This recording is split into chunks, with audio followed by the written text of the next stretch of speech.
ఈ video moving charges and మ్యాగ్నెటిజంలో part 6 video. ఈ వీడియోలో మనం ఒక కాయిల్ని, ఒక కరెంట్ క్యారింగ్ కాయిల్ని మ్యాగ్నెటిక్ ఫీల్డ్లో ప్లేస్ చేసేటప్పుడు దాని మీద ఫోర్సెస్ ఎలా యాక్ట్ చేస్తాయి, అలాగే టార్క్ ఎలా యాక్ట్ చేస్తుందో తెలుసుకుందాం. అదేవిధంగా ఇందులో మూవింగ్ కాయిల్ గ్యాల్వనోమీటర్ గురించి, అంటే ఒక గ్యాల్వనోమీటర్ ఎలా పనిచేస్తుంది, దాని ప్రిన్సిపల్ ఏంటి, ఎలా పనిచేస్తుంది, ఎందుకు వాడతాం, ఆ విషయాలన్నీ ఈ వీడియోలో నేర్చుకుందాం. నా పేరు Shivakumar. Let's start. Torque on a current carrying loop in a uniform magnetic field. Very important to no.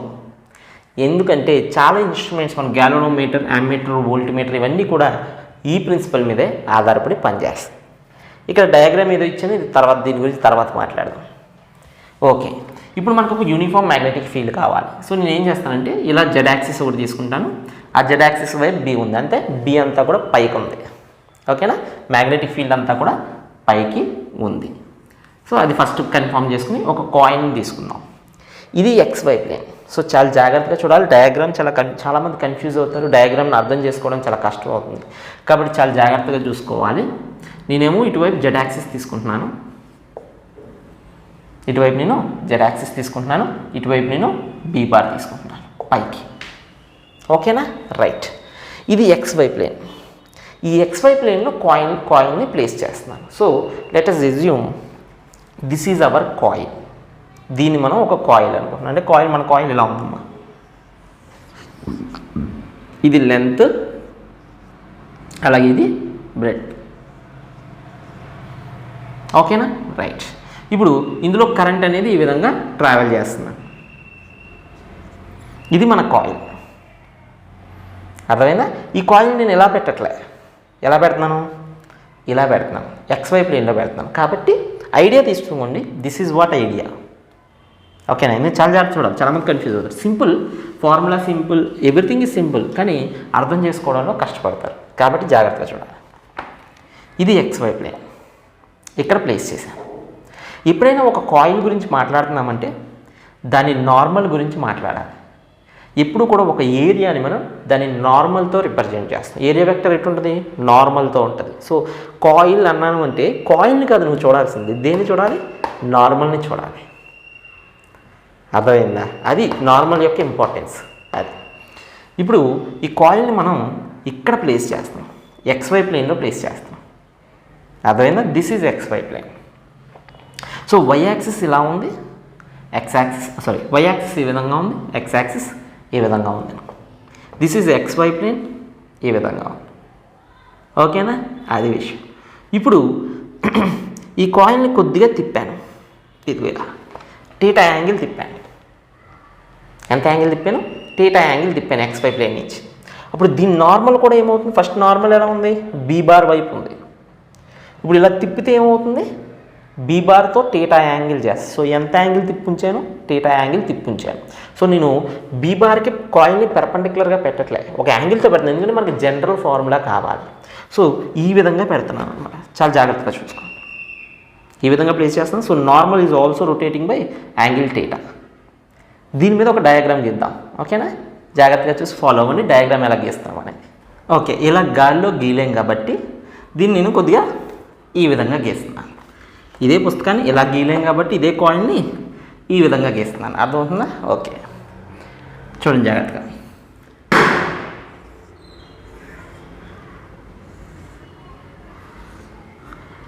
అది. So this is how current is going.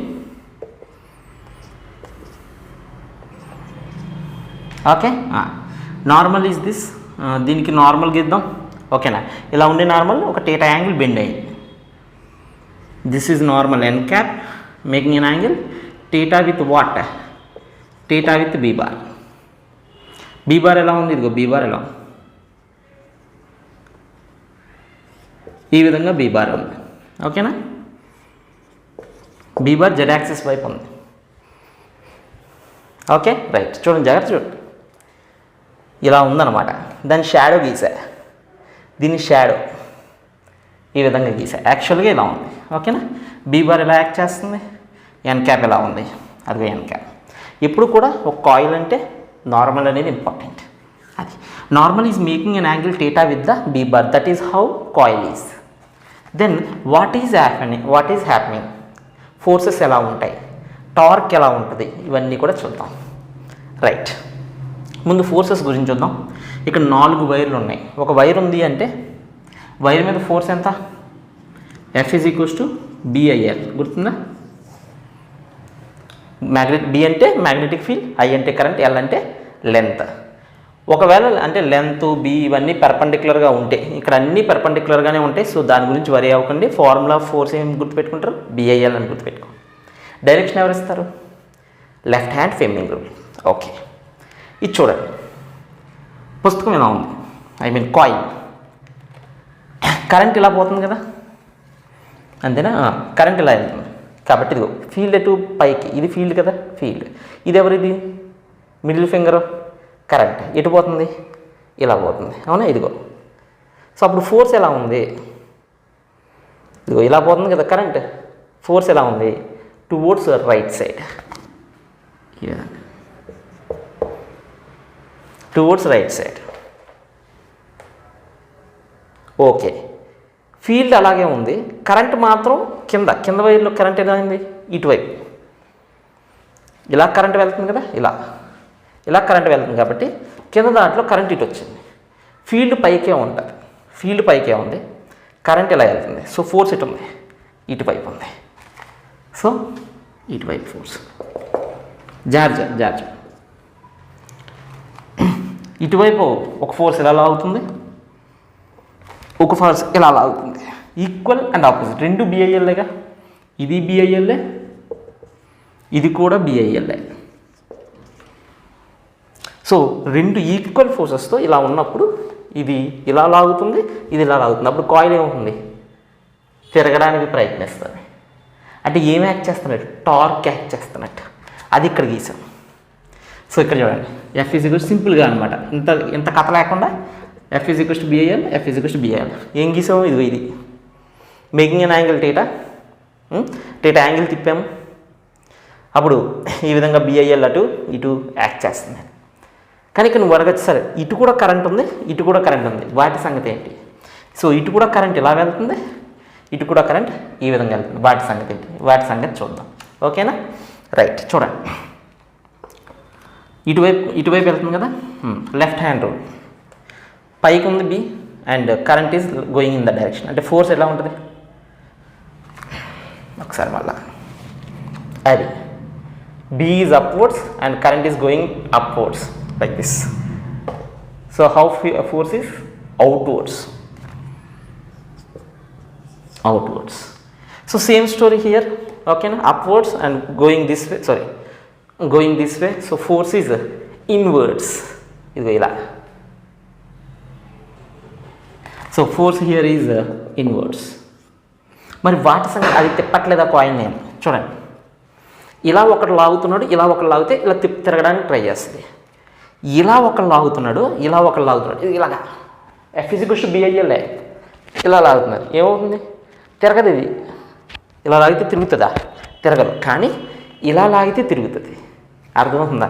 So these forces are producing torque, rotating ఎఫెక్ట్ని చూపిస్తున్నాయి. ఇది B కదా length, అందుకే B రాసే అది. కానీ ఈ ఫోర్సెస్ ఏవైతే అంటే into the board, outside the board, అంటే forces on these edges are not producing torque. అవి టార్క్ని ప్రొడ్యూస్ చేయట్లేదు. అర్థమైందా? ఇటువైపు ఫోర్స్ ఏమైంది? క్యాన్సిల్ అయిపోద్ది. అలాగే ఈ ఫోర్స్ కూడా క్యాన్సిల్ అయిపోద్ది. There is no net force. Net force 0. Net force లేదు. నీకు ఏముంది? టార్క్ మాత్రమే ఉంది. Torque is not 0. ఎందుకు? కానీ ఈ రెండు ఫోర్స్లు టార్క్ని ప్రొడ్యూస్ చేయట్లేదు. ఈ రెండు ఫోర్స్లు మాత్రం టార్క్ని ప్రొడ్యూస్ చేస్తున్నాయి. So this BIL and this BIL producing torques. And this ఇక మరి ఈ ఫోర్స్కి ఫార్ములా ఏంటిది? దీనికి ఫోర్స్ ఏంటి? BIB. మరి దీని లెంత్ బీనే కదా, ఇదెంతది? B. ఇది బ్రెడ్, ఇది కూడా BIB. అర్థమైందా? అది BIB cancels and they do not produce torque. BIL cancels. Translator motion ఏం లేదు, ముందుకెళ్ళట్లే కాయిల్, వెనక్కి రావట్లే, కానీ తిరుగుతుంది. They produce torque. So this BIL and this BIL acts as a couple. Acts as couple, produces torque, so ఇది చాలా చాలా ఇంపార్టెంట్. అది సో ఫైనల్గా టార్క్ ఎంత యాక్ట్ చేస్తుందని కనుక్కుందాం. ఈ డయాగ్రామ్స్ అన్ని గీసుకొని జాగ్రత్తగా అర్థం చేసుకోండి, ఈజీగా అర్థమైపోతుంది. Find the torque. టార్క్ అంటే యాక్చువల్లీ ఇక్కడ కపుల్ అనాలి, ఎందుకంటే రెండు ఫోర్స్లు యాక్ట్ చేస్తున్నాయి కదా, కపుల్ అనాలి యాక్చువల్లీ, టార్క్ అన్నాలి. So torque is equals to ఏంటి, రెండు ఫోర్స్లు యాక్ట్ చేసేటప్పుడు రెండు equal and opposite forces act చేస్తుంటే one of the force into perpendicular distance between the forces.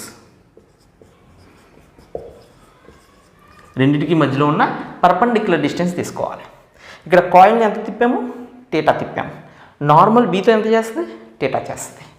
అది so what is this length అంటే ఏం చెప్తాం, ఇది బి, ఇది theta, so B sine theta. So simply torque tau is equals to F into B sine theta. కానీ F అంటే ఎంత, BIL, so BIL B sine theta. LB ఏంటి, area is equals to length into breadth ఒక కాయిల్కి. So tau is equals to BIA sine theta. కొంచెం rearrange చేస్తుంది, I into BA sine theta. ఓకేనా, సరే అరేంజ్మెంట్ నేను తప్పు చేసేసాను. ఐ ఇంటూ ఏ అంటే ఏంటి, మ్యాగ్నెటిక్ మూమెంట్. ప్రీవియస్ వీడియోలో పార్ట్ 5 వీడియోలో మ్యాగ్నెటిక్ మూమెంట్ గురించి నేర్చుకున్నాం. ఆ వీడియో చూడకపోతే కంపల్సరీ చూడాలి. ఐ ఇంటూ ఏ అంటే magnetic moment, so B into magnetic moment into sine theta. B వెక్టారే, మ్యాగ్నెటిక్ మూమెంట్ వెక్టారే. మ్యాగ్నెటిక్ మూమెంట్ ఎటువైపు ఉంటుంది, నార్మల్ వైపు ఉంటుంది. నార్మల్ ఎంత యాంగిల్ చేస్తుంది, బీతో టీటా యాంగిల్ చేస్తుంది. చాలాసార్లు అందుకే స్ట్రెస్ చేస్తున్నాను, నార్మల్ వైపు ఎం యాక్ట్ చేస్తుంది అండ్ ఎం ఎంత యాంగిల్ చేస్తుంది, బీతో టీటా చేస్తుంది. కాబట్టి దీన్ని మొత్తాన్ని మనం ఎలా రాసుకోవచ్చు, tau bar is equals to M bar cross B bar అని రాసుకోవచ్చు. సార్ నువ్వు అడగచ్చు, sir be bar cross M bar రాయొచ్చు కదా అంటే రాయకూడదు, ఎందుకంటే మనం right hand thumb rule follow అవుతున్నాం కానీ left hand thumb rule follow అవ్వట్లేదు. ఓకేనా, సో ఇప్పుడు ఫర్ ఎగ్జాంపుల్ ఇది బీ బార్ కదా, పైకి ఎక్స్ యాక్సిస్ వైపు, జెడ్ యాక్సిస్ వైపు ఉంది. ఇది ఎవరిది, నార్మల్ వైపు ఎవరు ఉంటారు, ఎం బార్ ఉంటారు. ఇది టీటా తీసుకున్నాం. ఇప్పుడు ఇది ఎటు తిరగడానికి ట్రై చేస్తుంది, క్లాక్ వైజ్ తిరగడానికి ట్రై చేస్తుంది, ఇలా తిరగడానికి ట్రై చేస్తుంది. అవునా, ఇలా ఏదైనా ఒక వస్తువు ఇలా తిరుగుతుంది అనుకో, దాని యాంగులర్ వెక్టర్స్ ఎటు ఉంటాయంటే ఏం చెప్తావు, right hand thumb rule into the board ఉంటుంది. క్లాక్ వైజ్ తిరుగుతూ ఉంటే అన్నీ కూడా ఇంటూ ద బోర్డ్ ఉండాలి. ఇప్పుడు ఎం బార్ క్రాస్ బీ బార్ అంటే ఏంటి, ఎం బార్ వైపు ఫింగర్స్ పెట్టి బీ బార్ వైపు క్లోజ్ చేస్తే your thumb shows cross product కదా. సో ఎం బార్ క్రాస్ బీ బార్ ఎటు ఉంది, లోపలికి ఉంది. అదే be bar cross M bar తీస్తే ఎలా ఉంది, బయటకు ఉంది. మనకి లోపలికి కావాలంటే ఎం బార్ క్రాస్ బీ బార్ ఎటు ఉంటుంది, లోపలికి ఉంటుంది. అందుకు మనం బిఎం సైన్ టీటా నేను ఎలా రాశాను, ఎం బార్ క్రాస్ బీ బార్ అని రాశాను. దీన్ని ఎంబీ సైన్ టీటా అని కూడా రాసుకోవచ్చు, నీకు అంతగా ఎంబీ సైన్ టీటా అని కూడా రాసుకోవచ్చు, తేడా ఏం లేదు. ఓకేనా, సో ఎందుకు ఎం బార్ క్రాస్ బీ బార్ అన్నాము అంటే right hand thumb rule work అవ్వాలి అంటే ఈ విధంగానే రాయాలి అందుకు. So what is the torque on a current carrying coil in N external uniform magnetic field అంటే ఏం చెప్తావు, ఎం బార్ క్రాస్ బీ బార్ అంటాం. ఇప్పుడు ఈ ఎం అనేది ఇలా కాయిల్ మనం తీసుకున్న రెక్టాంగులర్ కాయిల్ ఉండాలా, అవసరం లేదు, ట్రయాంగిల్ ఉండొచ్చు, ఒక సర్క్యులర్ కాయిల్ ఉండొచ్చు, ఏదైనా ఉండొచ్చు. అన్నింటికి మ్యాగ్నెటిక్ మూమెంట్ ఎలా కనుక్కోవాలి అనేది లాస్ట్ వీడియోలో మనం డిస్కస్ చేసాం. So it's a very general equation. Tau bar torque is equals to M bar cross B bar. Note చేసుకోండి, గ్యాల్వనోమీటర్ గురించి మాట్లాడదాం. So before going to galvanometer let us see this formula once again. Tau is equals to M bar cross B bar అంటే tau is equals to MB sine theta. ఈ theta ఎవరు, theta is the angle between normal and magnetic field. ఇది చాలా జాగ్రత్తగా చూసుకోవాలి. It is not the angle between plane and field. ప్లేన్కి ఫీల్డ్కి angle కాదు, నార్మల్కి ఫీల్డ్కి యాంగిల్. అంటే ఫర్ ఎగ్జాంపుల్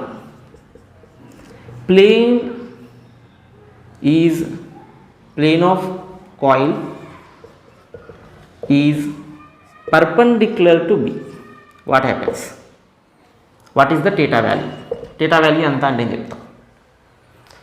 ఇప్పుడు కాయిల్ అనేది ఏం చేస్తుంది? దీనికి పర్పెండిక్యులర్గా ఉంది. మరి నార్మల్ ఏమవుతుంది? ప్యారలల్ అవుతుంది. నార్మల్ అంటే ఏంటి? ప్లేన్కి పర్పెండిక్యులర్గా ఉండడం కదా. సో ప్లేన్ బీ బార్కి పర్పెండిక్యులర్గా ఉంది అంటే ఇప్పుడు ఫర్ ఎగ్జాంపుల్ బీ బార్ పైకి ఉంది, ప్లేన్ ఇలా పర్పెండిక్యులర్గా ఉంది. నార్మల్ ఎట్లా ఉంటుంది? పైకి ఉంటుంది. అంటే నార్మల్ బీ బార్ ఎలా ఉన్నట్టు? ప్యారలల్ ఉన్నట్టు. అప్పుడు థీటా ఎంత? 0. Theta is 0 degrees. Since normal is parallel to B bar. So నువ్వు యాంగిల్ ఎప్పుడు కూడా నార్మల్తో తీసుకోవాలి. వాడి ప్రాబ్లంలో నార్మల్తో ఇచ్చాడా, ప్లేన్తో ఇచ్చాడా? For example plane is making 60 degrees with the field అన్నాడు. ప్లేన్ ఈజ్ మేకింగ్, ప్లాన్ రాస్తున్నానా? Plane is making 60 degrees with B bar, with field.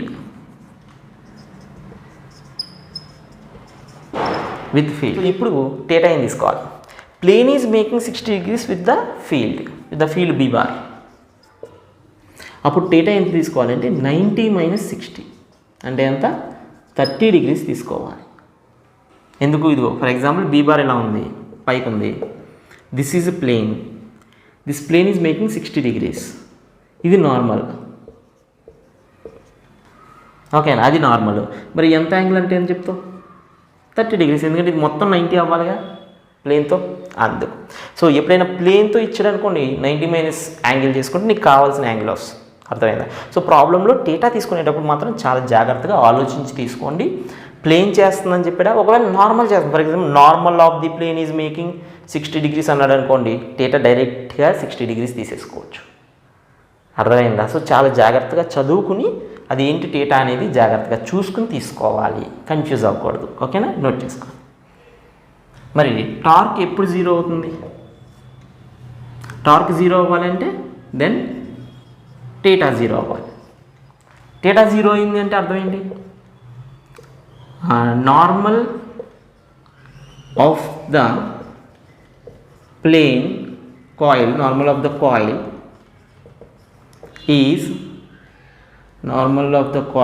Is parallel to B bar. That is, మనం ఇంకా ఎక్కువ రాయాలి, coil is parallel to B bar. అంతే కదా? అంటే అర్థం ఏంటి? That is coil is perpendicular to B bar.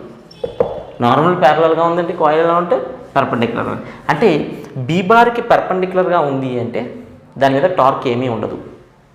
Let's see. ఇది బీ బార్ ఇలా ఉందనుకోండి, దీని మీద ఫోర్స్ రైట్ సైడ్.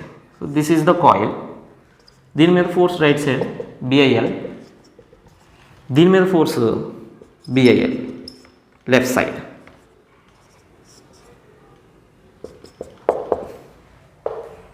సో ఇది ఎలా అవుతుంది, ఇది ఎలా అవుతుంది, ఏమవుతుంది? కాయిల్ ఏమైనా తిరుగుతుందా?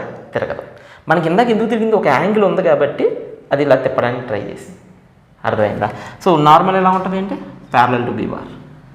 సో ఈ సిచ్యువేషన్లో నీకు టార్క్ ఎంత? 0. అలా కాకుండా ఇలా ఉందనుకోండి, అప్పుడు నార్మల్ ఎలా ఉంటుంది? For example B bar is like this and coil is also like this. I mean coil, plane of the coil is also like this. Then normal will be like this. So దీనికి ఎలా ఉంటుంది? 90 degrees ఉంటుంది. అప్పుడు ఎలా ఉంటుంది? Torque maximum ఉంటుంది. ఇలా ఉందనుకో, ఇది ఇలా తిప్పుతుంది, ఇలా తిప్పుతుంది, చాలా ఎక్కువ టార్క్ ఉంటుంది. అప్పుడు టౌ ఈజ్ ఈక్వల్ టు ఎంత అంటే M × B, మ్యాక్సిమం టార్క్. ఎప్పుడు? If theta is equal to 90 degrees. Theta equal to 90 degrees అంటే normal is perpendicular to B bar, అంటే coil is parallel to B bar. So B బార్కి ప్యారలల్గా ఉన్నప్పుడు maximum torque act చేస్తుంది ఈ విధంగా. So అప్పుడు ఏం చేస్తుంది చూడండి, చాలా ఈజీగా తిరగడానికి ట్రై చేస్తుంది. చాలా ఎక్కువ torque tau is equal to MB.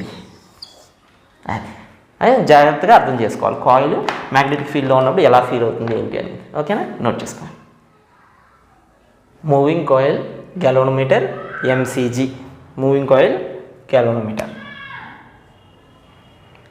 Okay, చూడడానికి కొద్దిగా బీభత్సంగా ఉంటుంది, కానీ ఏం లేదు, కొద్దిగా అర్థమైపోతుంది. ఏమైనా సింపుల్, మనకు ఆల్రెడీ టార్క్ గురించి తెలుసు కాబట్టి ఈజీగా అర్థమైపోతుంది. చూడండి, గ్యాల్వనోమీటర్ ఎందుకు వాడతాం? మూవింగ్ కాయిల్ గ్యాల్వనోమీటర్ ముందు అర్థం చేసుకోవాలి. గ్యాల్వనోమీటర్ని వోల్ట్ మీటర్గా మార్చచ్చు, అలాగే యామ్మీటర్గా కూడా మార్చచ్చు. ఎలా మార్చచ్చు ఏంటి అనేది దాని గురించి తర్వాత మాట్లాడదాం వేరే వీడియోలో. కానీ ఇప్పుడు దీని గురించి ప్యూర్గా గ్యాల్వనోమీటర్ గురించి మాట్లాడదాం. గ్యాల్వనోమీటర్ ఒక కరెంట్ని పంపించినప్పుడు అందులో డిఫ్లెక్షన్ వస్తుంది. సో ఒక సర్క్యూట్లో కరెంట్ ఉందా లేదా, ఉంటే ఎంత ఉంది, ఈ విషయాలన్నీ మనం తెలుసుకోవచ్చు గ్యాల్వనోమీటర్ని యూజ్ చేసి. ఎందుకు కరెంట్ పంపితే ఎందుకు డిఫ్లెక్ట్ అవుతుంది అంటే, ఇందాకే మనం చూసాం, ఒక కరెంట్ క్యారింగ్ కాయిల్ని మనం ఒక మ్యాగ్నెటిక్ ఫీల్డ్లో పెట్టినప్పుడు దాని మీద టార్క్ వస్తుంది, అది రొటేట్ అవుతుంది అని. సో అది రొటేట్ అవ్వడాన్ని బట్టి మనం అందులో కరెంట్ ఉంది అని చెప్పచ్చు. That is the principle, easy కదా. సో ఒక కాయిల్లోకి కరెంట్ పంపించినప్పుడు అది మ్యాగ్నెటిక్ ఫీల్డ్లో ఉన్నప్పుడు అది రొటేట్ అవుతుంది, ఎందుకంటే దాని మీద టార్క్ ఉంటుంది. సో ఇక్కడ ఏం చేసామంటే, ఒక సాఫ్ట్ ఐరన్ కోర్ తీసుకుని దాని మీద ఒక కాయిల్ని ర్యాప్ చేసాం, దాన్ని ఒక మ్యాగ్నెటిక్ ఫీల్డ్ మధ్యలో ప్లేస్ చేసాం. దీంట్లోకి కరెంట్ పంపామనుకోండి, అంటే దీన్ని తీసుకెళ్ళి మనం సర్క్యూట్లో కలిపామనుకోండి, సర్క్యూట్లో మధ్యలో పెడితే ఏమవుతుంది, ఇందులోంచి కరెంట్ వెళ్ళి సర్క్యూట్లోకి వెళ్ళాలి కదా. ఇందులో కరెంట్ వస్తే ఏమవుతుంది, డిఫ్లెక్ట్ అవుతుంది. ఆ డిఫ్లెక్ట్ వస్తే పాయింటర్ మీద మనకి డిఫ్లెక్షన్ చూపిస్తుంది. సో అందులో కరెంట్ ఉంది, ఎంత ఉంది అనేది మనకు తెలుస్తుంది. సింపుల్. ఓకే, సో ఇదేమో ఇలా చూడడం, ఇది పైనుంచి చూడడం అంతే. ఓకేనా. ఇది ఐరన్ కోరు, ఇది కాయిల్. ఇలా రేడియల్గా ఎందుకు ఉంది, ఇలా కాన్కేవ్ షేప్ ఎందుకు పెట్టాము మాట్లాడదాం దాని గురించి. కాన్కేవ్ షేప్డ్ మ్యాగ్నెట్స్ పెట్టాము. సో నీకేమొస్తుందంటే రేడియల్ ఫీల్డ్ వస్తుంది. అది ఇది కాయిల్. ఓకే, పాయింటర్ అటాచ్ చేసి ఉంది. సో పాయింటర్ మనకి తిరిగి చూపిస్తుంది. కీలకతం. అయితే ఇక్కడ జాగ్రత్తగా చూడండి. ఇప్పుడు ఈ టార్క్ ఎంత అంటే, ఇందాకే మనం చూసాం tau is equal to m bar cross b bar అన్నాం. ఏదైనా కరెంట్ పంపేటప్పటికి ఆ కాయిల్ అనేది, టార్క్ అనేది యాక్ట్ చేస్తుంది, కాయిల్ అనేది తిరుగుతుంది. బాగుంది. కానీ ఎంతవరకు తిరుగుతుంది, ఎలా తిరుగుతుంది, దాన్ని ఎలా కంట్రోల్ చేయాలి అనేది పాయింట్. అర్థమైందా? సో ఈ తిరగడం బాగానే ఉంది, కానీ దాన్ని కంట్రోల్ చేయాలిగా, దాన్ని మెజర్ చేయగలగాలిగా. అర్థమైందా? ఇప్పుడు ఏదో కొద్ది కరెంట్ పంపే ఏమైంది, తిరిగింది. ఎక్కువ కరెంట్ పంపావు, తిరిగింది. తక్కువ కరెంట్ పంపావు, తిరిగింది. అన్నిటికీ తిరుగుతుంది అది. అన్నిటికీ తిరిగితే దాన్ని ఎలా కొలుస్తాం, ఎంత పంపామో. అర్థమైందా? కొద్ది కరెంట్ పడినప్పుడు కొద్దిగానే తిరగాలి, ఎక్కువ కరెంట్ పడినప్పుడు ఎక్కువ తిరగాలి. కానీ ఇది అన్నిటికీ తిరుగుతుంది, ఎందుకంటే దాన్ని ఆపేవారు ఎవరూ లేరు. అందుకే దాన్ని ఆపడానికి కింద స్ప్రింగ్ పెడతాం. దాన్నే ఫాస్ఫరాబ్రాంజ్ స్ప్రింగ్ పెడతాము అంటాం. ఫాస్ఫరాబ్రాంజ్ ఎందుకు వాడతామంటే, దీనికి కపుల్ కాన్స్టెంట్ అనేది చాలా తక్కువ ఉంటుంది. కపుల్ కాన్స్టెంట్ అనేది చాలా ఎక్కువ ఉంటుంది. సో చాలా సెన్సిటివ్ మెటీరియల్ మనం తయారు చేయొచ్చు అనేది. కపుల్ కాన్స్టెంట్ ఏంటి మాట్లాడదామని, మెల్లగా మాట్లాడదాం, కంగారు పడకండి. ఇక్కడ ఒక స్ప్రింగ్ ఉంటుంది. ఆ స్ప్రింగ్ దీంట్లో ప్రొడ్యూస్ అయ్యే టార్క్ అంటే, ఇది రొటేట్ అవుదామంటే ఈ స్ప్రింగ్ ఆపుతుంది. సో తక్కువ కరెంట్ పంపామనుకో తక్కువ దూరం వెళ్ళి ఆగిపోతుంది, ఎక్కువ కరెంట్ పంపామనుకో ఎక్కువ దూరం వెళ్ళి ఆగుతుంది. ఎందుకు? దీన్ని ఎక్కువగా అపోజ్ చేయగలుగుతుంది. ఎక్కువ టార్క్ ఉంటుంది కదా, ఎక్కువ కరెంట్ పంపితే ఎక్కువ టార్క్ ఉంటే ఏమవుతుంది, దీన్ని ఈ స్ప్రింగ్ని ఎక్కువగా అపోజ్ చేసి ఇంకా ఎక్కువ తిరగగలుగుతుంది. అర్థమైందా? సో స్ప్రింగ్ యొక్క మెయిన్ ప్రిన్సిపల్ ఏంటి ఇక్కడ, స్ప్రింగ్ యొక్క యూజ్ ఏంటి, ఆ తిరిగే దాన్ని కంట్రోల్ చేయడం. తక్కువ కరెంట్ పంపితే తక్కువ దూరం వెళ్ళి ఆగిపోతుంది, ఎక్కువ కరెంట్ పంపితే ఎక్కువ దూరం వెళ్తుంది. ఎందుకంటే ఎక్కువ గట్టిగా తిప్పగలుగుతుంది కదా. దేనికి ఆపోజిట్గా తిప్పాలి, స్ప్రింగ్కి ఆపోజిట్గా తిప్పాలి, స్ప్రింగ్ని తిప్పాలి. అర్థమైందా? స్ప్రింగ్ని తిప్పడానికి నీకు కొద్ది కరెంట్ పంపితే ఈజీగా తిరుగుతుంది, ఇంకా ఎక్కువ కరెంట్ అయితే ఇంకా ఎక్కువ తిరుగుతుంది. అర్థమైందా? సో అప్పుడు ఏమవుతుంది, కరెంట్ని కూడా నువ్వు మెజర్ చేయగలవు. అర్థమైందా? ఎందుకంటే నువ్వు కంట్రోల్ చేసుకోగలిగావు కాబట్టి. ఓకేనా? ఫస్ట్ ఈ డయాగ్రామ్స్ని అర్థం చేసుకోండి. ఇక్కడ ఏమైనా స్క్రీన్ షాట్స్ వేయడానికి ట్రై చేస్తాను, డయాగ్రామ్స్ పెట్టడానికి, నీట్ డయాగ్రామ్స్. మీరు ఆ డయాగ్రామ్స్ కూడా డ్రా చేసుకోవచ్చు పాజ్ చేసి. ఓకేనా? ఇక దీంట్లో మ్యాథ్స్లోకి వెళ్దాం.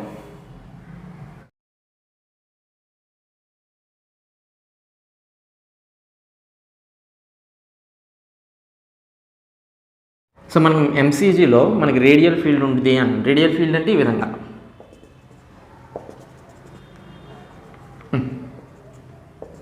ఈ విధంగా సెంటర్కి అనమాట. ఎందుకు రేడియల్ ఫీల్డ్ వల్ల యూజ్ ఏంటి? రేడియల్ ఫీల్డ్ రేడియల్ ఫీల్డ్ వల్ల యూజ్ ఏంటంటే ఎప్పుడూ కూడా మనకి కాయిల్ అనేది ఫీల్డ్కి ప్యారలల్గానే ఉంటుంది. ఇది ఇలా కాయిల్ ఉంది, ఫీల్డ్కి ఎలా ఉంది, ప్యారల్ ఉంది. ఇలా ఉంది కాయిల్, ఫీల్డ్కి ఎలా ఉంది, ప్యారల్ ఉంది. So always coil will be parallel to the field. Due to radial field, coil is always parallel to B bar. That is theta is equal to how much? 90 degrees. Theta 90.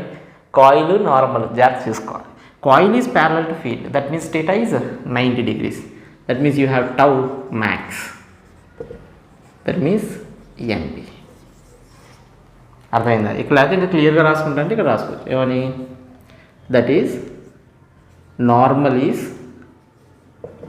perpendicular to B bar. Therefore, theta is equal to 90 degrees. అది ఓకేనా?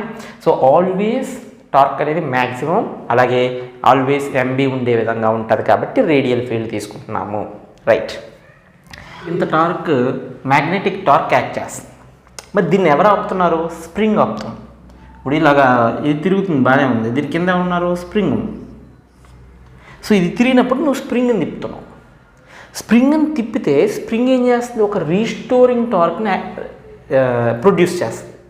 ఏం చేస్తుంది? ఒక restoring torque. నన్ను తిప్పుకో అని. నువ్వెంతైతే బలంతో తిప్పుతున్నావో ఇది దాన్ని అపోజ్ చేస్తుంది. ఒక పాయింట్ దగ్గరికి వచ్చేటప్పటికి పాయింటర్ ఏమైపోతుంది? ఆగిపోతుంది. ఎందుకు ఆగిపోతుంది? నువ్వు ఎంత బలంతో తిప్పుతున్నావో అంత బలంతో ఇది ఆపుతుంది.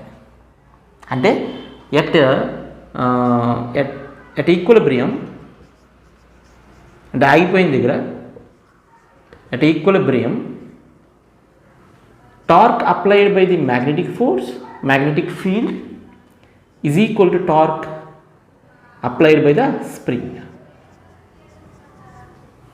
Torque applied by the spring. So ఈ రీస్టోరింగ్ టార్క్ ఏదైతే ఉందో అంటే ఇది అపోజ్ చేసే టార్క్. ఓకేనా? So spring produces restoring torque. అదిని అలాగే మనం అప్లై చేసే అంటే మ్యాగ్నెటిక్ ఫీల్డ్ అప్లై చేసే టార్క్ రెండు కూడా ఈక్వల్ ఉంటున్నాయి. అర్థమైందా? రైట్. దీని ఫార్ములా మనకు తెలుసు, అదేంటిది? ఎంబి. మరి దీని ఫార్ములా ఏంటి? రీస్టోరింగ్ టార్క్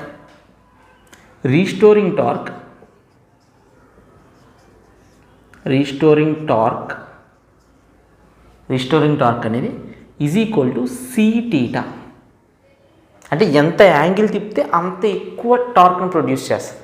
ఈ స్ప్రింగ్ ఫస్ట్ ఇనీషియల్గా ఈజీగా తిప్పచ్చు, తర్వాత చాలా కష్టంగా తిప్పాలి. ఎందుకు? తిప్పిన twist, theta is twisting angle.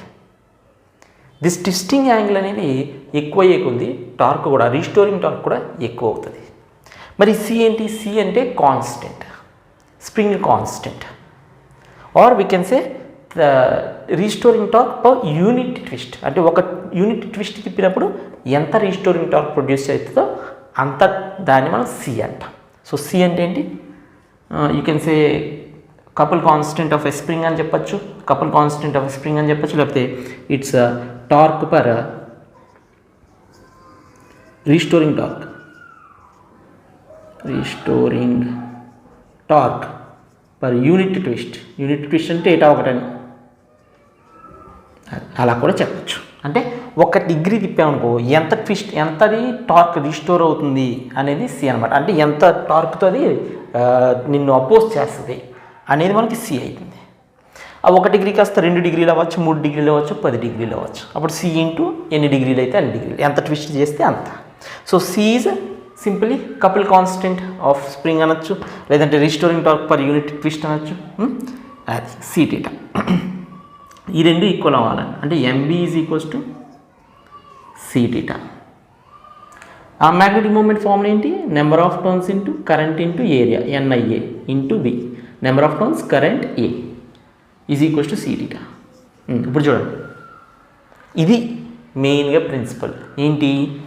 I is equals to C by NAB into theta. ఏమర్థమైంది ఆ ఫార్ములా నుంచి?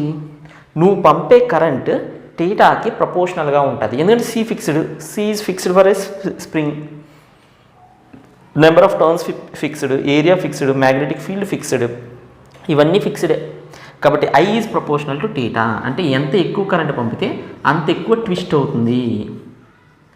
More current, I is proportional to theta, more current more twist. అదనమాట ప్రిన్సిపల్. అర్థమైందా? అలా ఎంత ఎక్కువ ట్విస్ట్ అయితే అంత ఎక్కువ కరెంట్ మనం మెజర్ చేయగలుగుతాం. ఓకేనా? ఇది నోట్ చేసుకోండి, ఇంకొంచెం మాట్లాడదాం దీని గురించి. So what is the formula we got? I is equals to C by N A B into theta. అవునా?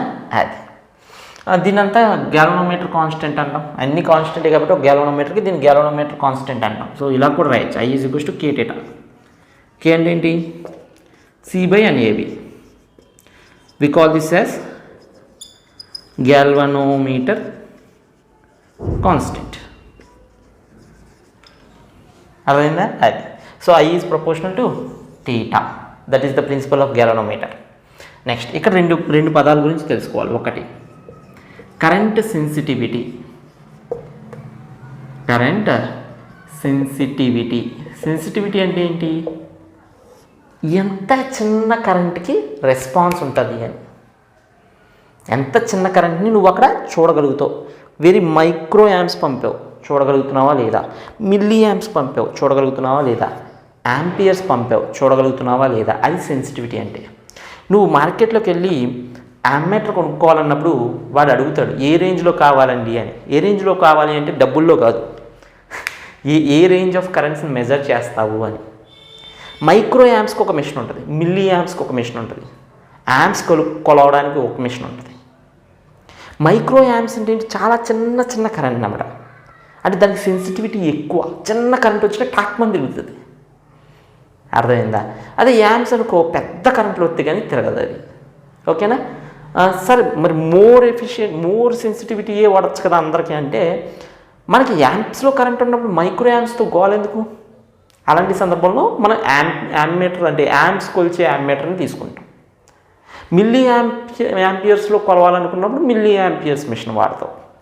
ఈ రోజుల్లో ఏమవుతుందంటే ఒకటే మిషన్లో అన్నీ పెట్టుకోవచ్చు. మైక్రో యాంప్స్ రేంజ్ పెట్టుకోవచ్చు, మిల్లీ యాంప్స్ రేంజ్ పెట్టుకోవచ్చు, యాంప్స్ రేంజ్ కూడా పెట్టుకోవచ్చు. అర్థమైందా? అది.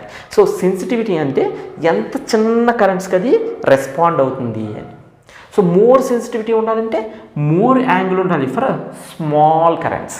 For small value of I you need more angle. అంటే చిన్న కరెంట్ పెట్టిన టక్ మంది తిరగాలి, తిరిగితే more sensitivity. So theta per I అంటే angle twist per unit current అనేది మోర్ ఉండాలి అని. సో టీటా బై ఐని మనం కరెంట్ సెన్సిటివిటీ అంటాం. ఇది ఎక్కువ ఉంటే ఎక్కువ సెన్సిటివిటీ ఉన్నట్టు, అంటే తక్కువ కరెంట్కి ఎక్కువ టీటా వస్తున్నట్టు. టీటా బై ఎక్కువ అంటే అర్థం ఏంటి? తక్కువ కరెంట్కి ఎక్కువ టీటా వస్తున్నట్టు, అప్పుడు sensitivity more. What is theta by I? NAB by C. అంతేనా? టింగ్ టింగ్, NAB by C. So this is called current sensitivity. This will be more if sensitivity will be more if N is more, అంటే number of turns ఎక్కువ ఉండాలి. Area is more అంటే area అనేది ఎక్కువ ఉండాలి. అలాగే B ఈజ్ మోర్, B అనేది ఎక్కువ ఉండాలి. అర్థమైందా?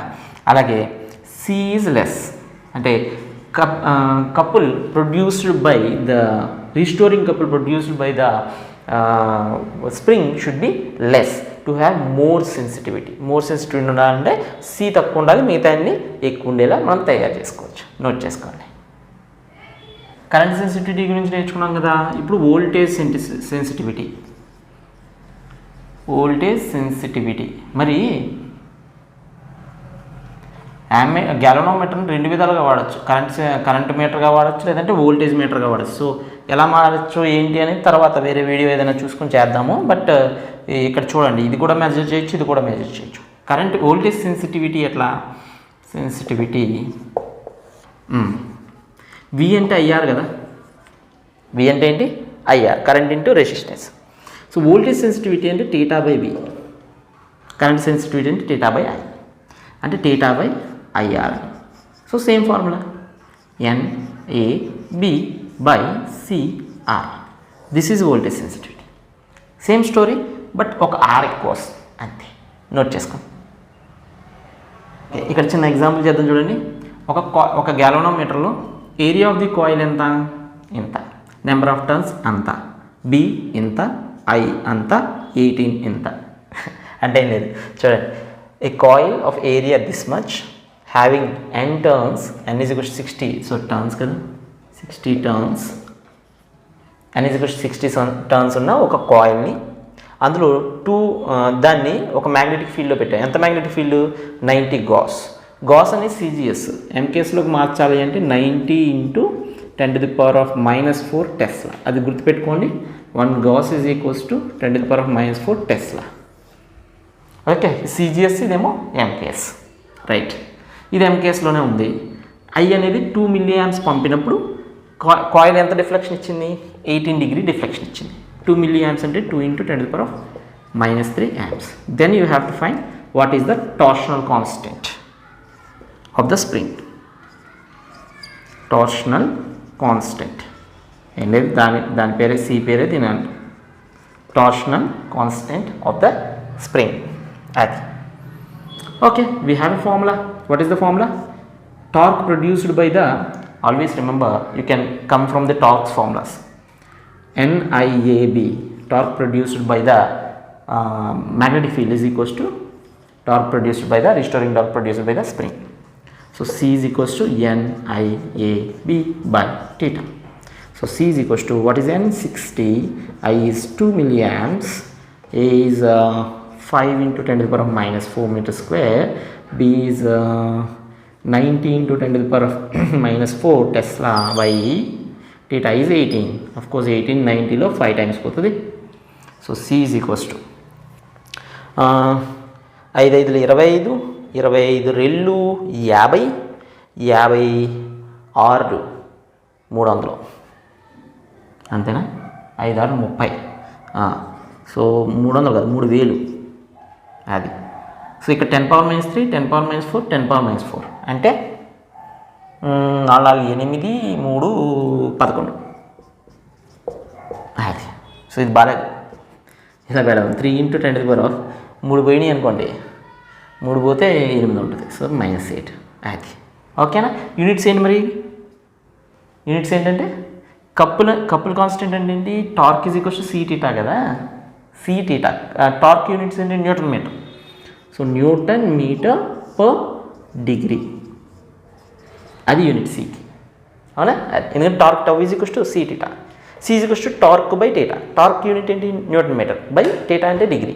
అది అదే ఇక్కడ రేడియన్ తీసుకున్నాం అనుకో, θ అని రేడియన్స్లో ఇచ్చాడు అనుకో, అప్పుడేముంది, పర్ రేడియన్. అది నోట్ చేసుకో.